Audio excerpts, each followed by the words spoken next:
The Department of Mineral and Petroleum Resources says the policy was gazetted in 2022 to regulate artisanal and small-scale mining. The sector was not covered in the Mineral and Petroleum Resources Development Act of 2002. However, estimates are that there are between 30 to 50,000 artisanal miners, and the department says it wants to bring this sector into the mainstream economy. With the policy in place, its objective also wants to promote optimal and orderly exploitation of mineral resources for the benefit of all South Africans. We want to develop mechanisms to formalize the sector's operation, such that we can bring them into the mainstream economy and we start seeing their contribution. Other members say the department needs to give more support to artisanal miners who cannot fill out application forms for various reasons. The department received 114 applications for funding and only 20 were approved.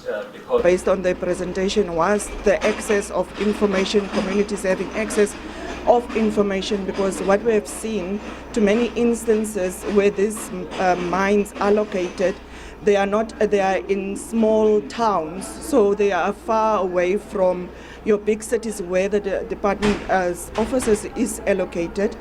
So that was one of the questions and one of the answers that we will even write to them in written form so that they can give us an effective response. The department was careful to make a deliberate distinction between artisanal and illegal mining. There are no official figures, but some research papers have put the cost of illegal mining at around 14 billion rand annually. The department's briefing comes at a time when the police are urging illegal miners in Stilfontein in the northwest to resurface. Last week, we were invited to Net Joint meeting. We went to that meeting, and they gave us analysis of their statistics. The majority of illegal miners are from Zimbabwe, followed by Mozambique, followed by Lesotho, followed by Malawi. Then there are sprinkles of South Africans.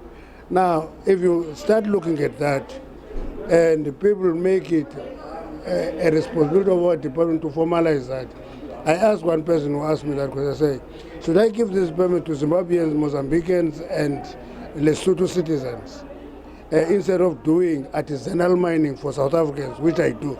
It's something that we are doing. We're focusing on South Africans. We are not training Zimbabweans and Mozambicans and Lesotho nationals to be artisanal miners. We train South Africans, and that's it. So there's no link. It's a criminal activity mainly dominated by foreign nationals, and it must be treated as such. Some committee members are of the view that the operationalization of the 2022 policy alone is insufficient to curb illegal mining. The one thing that I've learned is that the artisanal mining strategy is not going to solve our problem of illegal mining. This is really, it has its good points, but it was really just a business development scheme. If the department is right and that there are 30 to 50,000 illegal or artisanal miners out there, this is dealing with a tiny fraction of them, and the government simply doesn't have enough money to stop those activities, which means that the only way to stop those activities is through policing. Before 2008, before the reviewal of MPRDA, there was a clause that really made sure that people who are found to be illegally mining, there's a specific charge for that. But when they were reviewing it, I don't know whether they were deliberate or not deliberate about it, but that clause saw its way out of the MPRDA and it's no longer there. So the law now does not have teeth when it comes to that specific aspect, and we are going to pay a particular focus either with the General Amendment Law or the reviewal of the MPRDA. I'm going to have a discussion with the chairperson of Justice to deal with this issue once and for all. There must be a criminal clause that speaks about criminality.